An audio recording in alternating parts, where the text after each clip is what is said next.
Hi viewers, இது Bhanu organic garden Tamil channel. நான் உங்கள் பானு. நிறைய கொஞ்சம் பர்சனலாக வேலை இருந்ததுனால ரெகுலராக வீடியோ போட முடியலங்க. இனிமேல் வீடியோ ரெகுலராக கொடுக்கறதுக்கு பார்க்குறேன். இன்றைக்கி நம்ம தோட்டத்தில் நான் பண்ணியிருக்கிறேன் அந்த அறுவடையை உங்களோட ஷேர் பண்ணியிருக்கேன். வீடியோவை ஸ்கிப் பண்ணாமல் ஃபுல்லாக பாருங்கள். இதுக்கு அடுத்த வீடியோ கண்டிப்பாக கம்போஸ்டிங் வீடியோ தான் போட போகிறேன். தொடர்ந்து நம்ம சேனலை வாட்ச் பண்ணிக்கிட்டே இருங்க.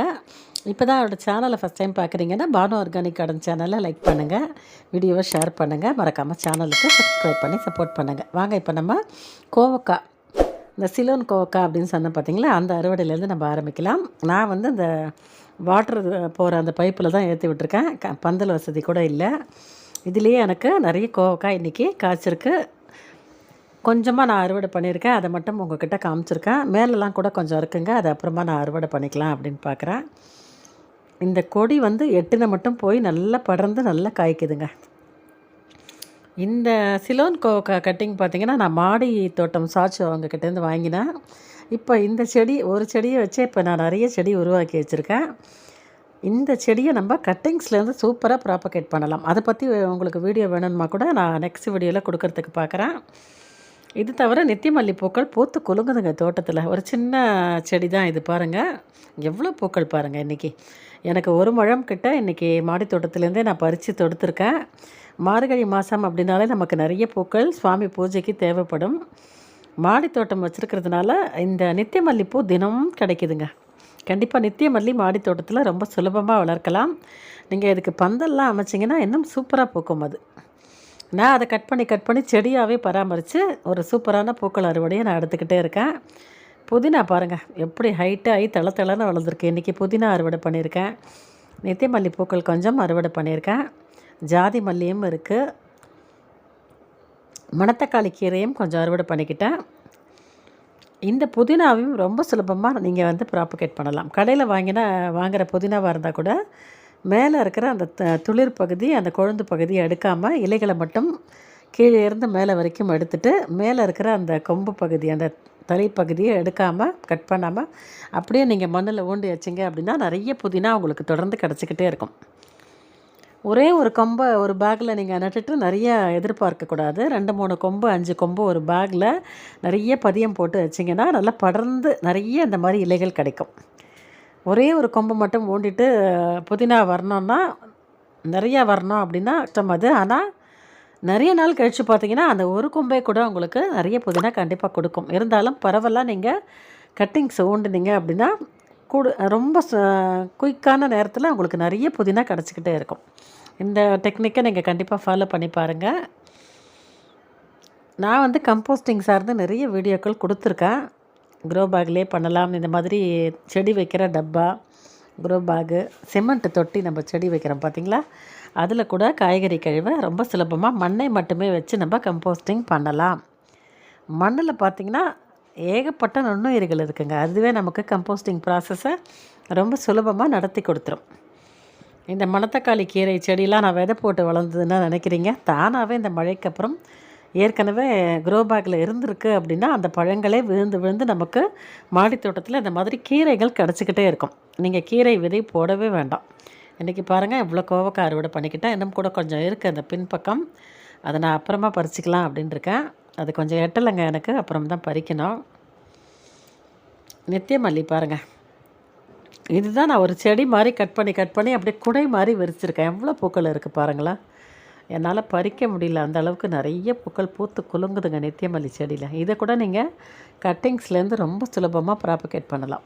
இதுக்கு உரங்கள் அப்படின்னு பார்த்தீங்கன்னா ஒரு பங்கு காயர்பீட், ஒரு பங்கு மண், தோட்டத்து மண் எடுத்துக்கிட்டிங்கன்னா மண்புழு உரம் கொஞ்சம் கலந்துக்கோங்க. ஆட்டு மாட்டு சாணம் எரு கொஞ்சம் கலந்துக்கோங்க. வேப்பம் புண்ணாக்கு ஒரு கைப்பிடி கலந்துக்கோங்க. ஒரு தடவை வச்சுட்டிங்க அப்படின்னா மாதம் ஏதாவது ஒரு உரங்கள் கொடுத்தா போதும். இல்லைன்னா நம்ம காய்கறி கழிவு உரம் பண்ணுறோம் பார்த்திங்களா, அது கூட கொடுக்கலாம். அதுக்கே எனக்கு நிறைய பூக்கள் திருப்பி கிடச்சிக்கிட்டே இருக்குது.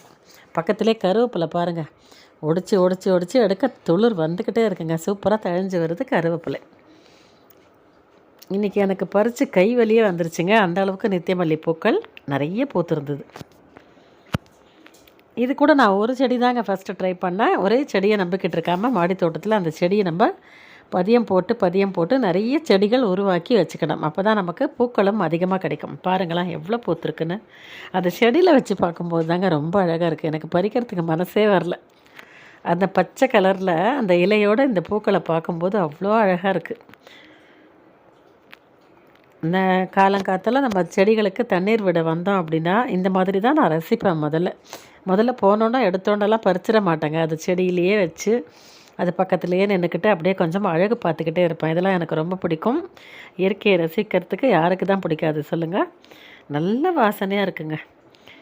அவ்வளோ வாசனையாக இருக்குது இந்த நித்தியமல்லி பூக்கள். இன்றைக்கி மனதுக்கு நிறைவான பூக்கள் அறுவடை. மார்கழி மாதத்துக்கு எனக்கு பூஜைக்கு என்னோடய தோட்டத்திலேருந்தே எடுத்து என்னோடய கைகளாலேயே தொடுத்து இன்றைக்கி நான் மார்கழி மாதம் அப்படின்னா மார்னிங்கே நான் என்னோடய பூஜையை முடிச்சிடுவேன். அம்பாளுக்கு இந்த பூவை தொடுத்து மாலையாக போடுறதுல எனக்கு அவ்வளோ சந்தோஷம். நம்மளே அதை வளர்த்து நம்மளே அறுவடை பண்ணி நம்ம கைகளாலே தொடுத்து அதை இறைவனுக்கு சமர்ப்பிக்கும்போது அலாதியான சந்தோஷங்க. கண்டிப்பாக நீங்கள் மாடி தோட்டம் வச்சுருக்கீங்கன்னா நித்தியமல்லி பூக்கள் செடி நான் சொல்கிற மாதிரி செடி மாதிரி கவாத்து பண்ணி வளங்க. இந்த மாதிரி உங்களுக்கு நிறைய பூக்கள் கிடைக்கும். இப்போ நான் ஜாதி மல்லி பறிக்கிறதுக்கு இந்த பக்கம் வந்திருக்கேன். என்னோடய ஜாதி மல்லி செடியிலையும் இலைக்கருகள் ஆரம்பிச்சிருக்கு. பார்த்திங்களா, கொஞ்சம் அப்படியே அசால்ட்டாக விட்டுட்டேன், சரியாக கவனிக்கல. மழை பெஞ்சிக்கிட்டே இருக்குது, பனியும் பெய்யுதுன்னு சொல்லிட்டு நான் கவனிக்காமல் விட்டதுனால இலைக்கருகள் ஆரம்பிச்சிருக்கு. இப்போ இந்த காஞ்சி போன இலைகளெல்லாம் நம்ம எடுத்துகிட்டு கொஞ்சம் கவாத்து பண்ணி விட்டுட்டு அடி உரமாக ஏதாவது உரம் கொடுத்தோம் அப்படின்னா திருப்பி பிக்கப்பாகி இந்த ஜாதி மல்லி செடி சூப்பராக போக்கும். இது இப்படியே பூத்து முடிக்கட்டும். இதோட சீசன் முடிஞ்ச பிறகு ஜனவரி பிப்ரவரி வாக்கில் இல்லை மார்ச் மாதம் வெயில் ஆரம்பிக்கிறதுக்கு முன்னாடி நம்ம கவாத்து பண்ணினோம் அப்படின்னா இன்றைக்கி ஜாதி மல்லி செடியிலேருந்து இவ்வளோ பூக்கள் பறிச்சிருக்கேன் பாருங்கள். இந்த பக்கமும் ஒரு நித்தியமல்லி செடி இருக்குது. இதுலேயும் பாருங்களேன் எவ்வளோ பூக்கள் பூத்துருக்கு அப்படின்னு. என் பொண்ணு ஒரு கை பறிச்சிட்டா எனக்கு முன்னாடி. இப்போ நான் கொஞ்சம் பறிக்கிறேன் பாருங்கள். நம்ம 2 பேரும் ஒன்றாவே போடலாம் தட்டில் அப்படின்னு சொன்னால் பறிக்க எனக்கு கை வலி வந்தது தான் மிச்சம். அவ்வளோ பூக்கள் மாடி தோட்டத்தில் பூத்து குலுங்குது. இந்த செடிக்கெல்லாம் நீங்கள் ரொம்ப பராமரிப்பு கொடுக்கணும்னு அவசியமே இல்லைங்க. மாதம் ஏதாவது ஒரு உரம் மட்டும் போட்டு விட்டுட்டு ரெகுலராக நீங்கள் தண்ணி கொடுத்துட்டே வந்தீங்கன்னா போதும், அருமையாக பூக்கும். பாருங்கள் எவ்வளோ பூக்கள் பாருங்கள். எக்கச்சக்கமான ஜாதி மல்லி, நித்திய மல்லி, மல்லிகை செடியில் அவ்வளோவா பூக்கள் இல்லைங்க. 1-2 பூக்கள் தான் இருக்குது. அதே மாதிரி இந்த மணத்தக்காளி கீரையும் அங்கங்கே விழுந்து எனக்கு நிறைய முளைச்சிருக்கு. இன்றைக்கி இந்த கீரையை கடைய போகிறேன். இந்த புதினா இலைகளை துவையல் பண்ணிக்கலாம். இந்த கோவக்காயை பொரியல் பண்ண போகிறேன். நம்ம மாடி தோட்டத்துலேருந்தே எடுத்து உடனேயே நம்ம ஃப்ரெஷ்ஷாக சமைக்க போகிறோம். ரொம்ப சீக்கிரமாக வெந்துடும். ரொம்ப ஆரோக்கியமானதுங்க. இன்றைக்கி அறுவடை வீடியோ பார்த்துருப்பீங்க. எக்கச்சக்கமாக பூக்கள் அறுவடை பண்ணியிருக்கேன். கீரைகள், அதுக்கப்புறம் கோவக்காய் அப்படின்னு அறுவடை பண்ணியிருக்கேன். வீடியோ பிடிச்சிருந்தால் லைக் பண்ணுங்கள், வீடியோவை ஷேர் பண்ணிக்கோங்க. மறக்காமல் சேனலுக்கு சப்ஸ்கிரைப் பண்ணி சப்போர்ட் பண்ணுங்கள். தேங்க்ஸ் ஃபார் வாட்சிங்.